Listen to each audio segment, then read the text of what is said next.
El timbre sonó a las 11 de la noche. Abrí la puerta y ahí estaba el Diego, el hijo de mi mejor amiga Sofía, con una bandeja de muffins de chocolate todavía calientes. Sonreía nervioso pero hoyos. Sus ojos gritaban terror.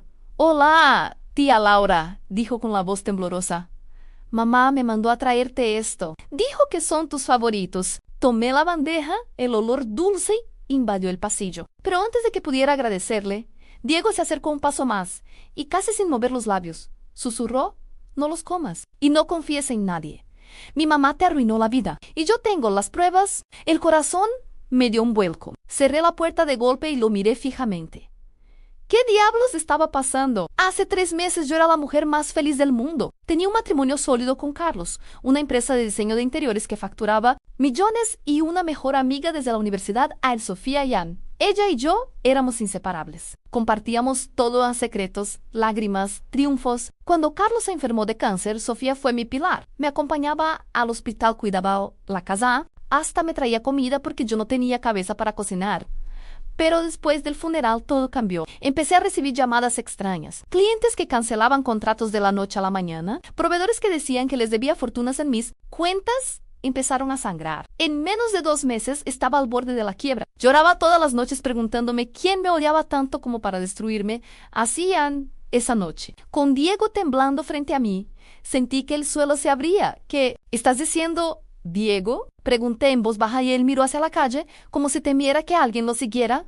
Aquí no. Mañana en el parque de siempre a las 10, San, por favor, tía. No le digas nada, mamá se fue corriendo. Me quedé con la bandeja de muffins en las manos, sintiendo que el mundo que conocía se estaba desmoronando. Al día siguiente, llegué al parque con el corazón en la garganta. Diego ya estaba allí, pálido, con una mochila negra entre las piernas. Me entregó un USB sin decir nada, lo grabé yo mismo. Murmuró, no quería creerlo. Pero es verdad, esa misma noche, sola en mi habitación, conecté el USB a lo que vi, me dejó helada. Eran audios y videos en conversaciones de Sofía con mi contador, con mi abogado, incluso con el socio de Carlos. Habían desviado millones de mi empresa a cuentas offshore. Peor aún, habían falsificado documentos para que pareciera que yo era la que estaba robando a Ann. Y lo más doloroso, Sofía riéndose con mi esposo enfermo en una llamada diciendo: «Ann, cuando se muera, todo será más fácil. Laura nunca sospechará de mí». Lloré hasta quedarme sin lágrimas a mi mejor amiga. La mujer que me abrazó en el funeral, la que me juró que siempre estaría conmigo, Ann, pero todavía no sabía lo peor. Empecé a investigar como loca. Vendí joyas para pagar detectives privados. Descubrí que Sofía había estado planeando esto desde hacía años. Cuando Carlos y yo nos casamos, ella se sintió traicionada. Siempre estuvo enamorada de él en secreto. Pero no solo eso. Había un seguro de vida millonario a nombre de Carlos. Y Sofía era la beneficiaria secundaria porque yo, supuestamente, había renunciado a él en un documento falsificado. Cada noche revisaba más pruebas. Diego me pasaba información a escondidas. El pobre chico estaba destrozado. Amaba a su madre, pero no podía permitir que siguiera destruyéndome. Una tarde, mientras revisaba correos antiguos, encontré algo que me dejó sin aliento. Un mensaje de Sofía a un médico. «Asegúrate de que el tratamiento no funcione. Necesitamos que sea rápido. ¿Habían matado a mi esposo?». 2 semanas después, Diego llegó a mi casa de nuevo. Estaba sin muffins. Estaba histérico. «Tía, encontré algo peor». «Mamá no actuó sola. Hay alguien más.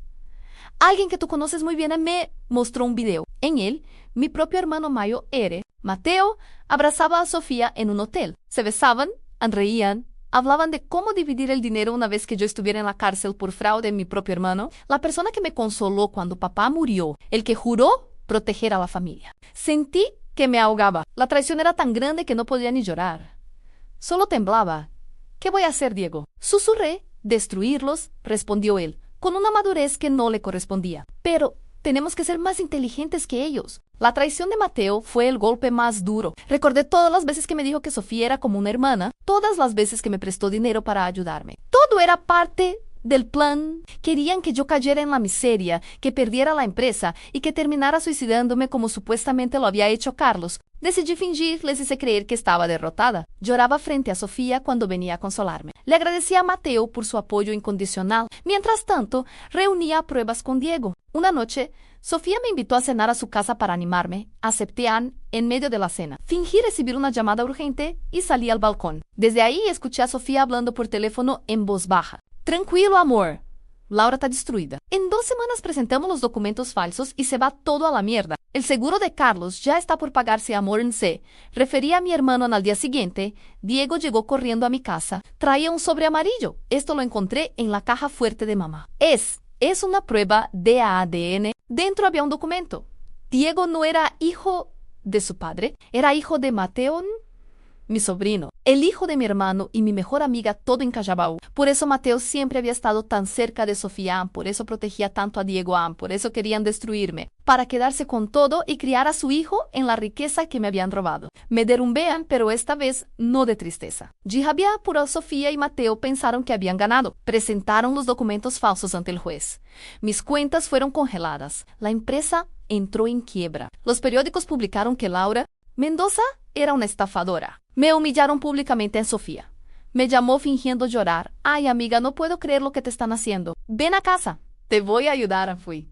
Pero esta vez llevé una grabadora oculta. Allí, frente a ella y a mi hermano, que casualmente estaba allí, los confronté con algunas pruebas pequeñas, suficientes para que se confiaran. Suficientes para que confesaran riendo cómo habían planeado todo, cómo habían envenenado lentamente a Carlos, cómo habían usado a Diego como mensajero sin que él supiera todo. Cuando ya estaban celebrando su victoria, saqué mi teléfono y les mostré que todo estaba siendo transmitido en vivo a un grupo privado de mis abogados, la Fiscalía UY, a los principales medios de comunicación. La cara de Sofía se transformó. Mateo palideció. Esto no puede estar pasando, balbuceó mi hermano. Llevo meses preparándome. Respondí con voz fría. Cada lágrima que derramé frente a ustedes fue una actuación. Cada abrazo que acepté fue una daga que guardé. El escándalo fue brutal. La transmisión se volvió viral. La fiscalía actuó esa misma noche. Registraron las casas, encontraron los venenos, los documentos falsificados, las transferencias. Diego testificó valientemente a pesar del dolor. En el juicio hay algo que nadie esperaba. Miré a Sofía y a Mateo directamente a los ojos y les dije,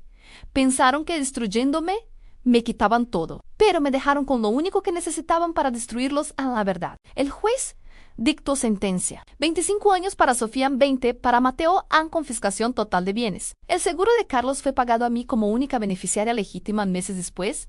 Estaba reconstruyendo mi empresa. Diego vivía conmigo. Lo adopté legalmente. Se convirtió en mi hijo. Una tarde, mientras tomábamos café en el jardín, me miró y preguntó, ¿valió la pena tanto dolor, mamá? Lo abracé fuerte. Valió la pena porque ahora tengo un hijo de verdad. Y porque la justicia, aunque tarde, siempre llega, pero la última sorpresa llegó por correo. Un sobre sin remitente. Dentro había una foto antigua de Sofía embarazada y una nota escrita con su letra. Si estás leyendo esto, significa que ganaste, pero nunca sabrás dónde escondí el resto del dinero. Búscalo. Si puedes sonreír con frialdad y tiré la nota al fuego, algunos secretos es mejor dejarlos enterados. 3 meses después del juicio, la vida parecía haber recuperado cierta calma. Mi empresa volvía a crecer, los clientes regresaban poco a poco y Diego comenzaba a sonreír nuevamente. Por primera vez en mucho tiempo, sentí que podía respirar sin miedo, pero el pasado todavía no había terminado conmigo. Una noche lluviosa, mientras revisaba unos documentos en mi oficina, recibí una llamada desconocida. Laura Mendoza, la voz era grave y desconocida, sí. ¿Quién habla? Hubo unos segundos de silencio. Si quieres saber dónde está el dinero que Sofía escondió, ven sola al almacén abandonado del puerto, medianoche. La llamada se cortó. Miré el teléfono sin moverme. Durante meses había ignorado aquella última nota de Sofía, convencida de que no valía la pena perseguir fantasmas. Sin embargo, algo dentro de mí me decía que aquella llamada era real. A medianoche llegué al puerto. La lluvia golpeaba el techo oxidado del almacén. El lugar estaba completamente oscuro. Entonces vi una silueta. Era un hombre mayo, con barba gris y rostro cansado. ¿Quién es usted?, pregunté. El hombre me observó fijamente. Soy el contador que ayudó a Sofía. Sentí que la sangre se congelaba. Lo siento, Lara, participé en todo. Tenía deudas enormes. A Sofía me compró, pero ya no puedo vivir con esta culpa. Sacó una carpeta gruesa. Aquí está todo. Mis manos temblaban mientras la abrían. Había números de cuentas, propiedades ocultas, transferencias internacionales y algo todavía más impactante. Una carta firmada por Carlos a mi corazón se detuvo. Eso es imposible en él. Hombre bajó la mirada. Carlos descubrió la traición antes de morir. Abrí la carta. La letra era inconfundible. Laura, si estás leyendo esto, significa que ya no estoy contigo. Descubrí que Sofía y Mateo intentan destruirnos. Quise protegerte, pero mi tiempo se acaba. Si algo me sucede, Nunca dejes que te conviertan en una víctima. Tú eres más fuerte de lo que imaginas. Las lágrimas comenzaron a caer sobre el papel. Era la primera vez que escuchaba nuevamente la voz de mi esposo después de tanto tiempo. Anne, seguí leyendo. Anne, también escondí algo para ti. ¿No dinero en algo mucho más valioso? Dentro de la carpeta había una llave nada más. ¿Qué abre esta llave? Pregunté. El contador sonrió. La caja de seguridad que Carlos alquiló semanas antes de morir. Al día siguiente, fui al banco cuando abrieron la caja. Encontré fotografías, cartas, videos familiares y un pequeño álbum. En la primera página había una foto de Carlos abrazándome el día de nuestra boda debajo. Había una frase escrita por él en la verdadera riqueza nunca fue el dinero. Siempre fuiste tú a mí, derrumbé llorando. Durante meses había luchado por recuperar empresas, propiedades y millones robados, Anne. Pero en ese instante comprendí algo. A nada de eso importaba Carlos. Me había dejado el único tesoro que realmente necesitaba. La certeza de que fui amada hasta el último segundo de su vida. Esa noche regresé a casa Diego.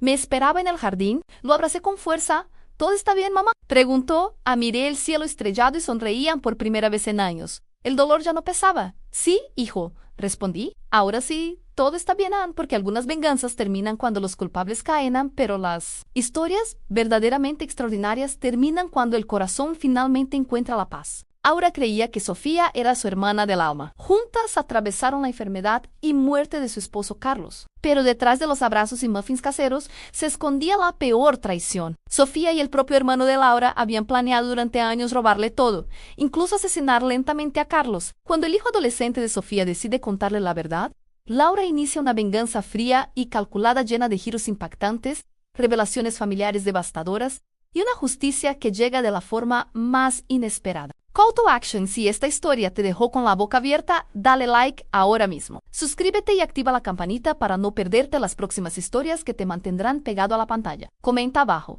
¿Qué harías tú si descubrieras que tu mejor amiga y tu hermano te traicionaron de esta forma? ¡Quiero leerlos!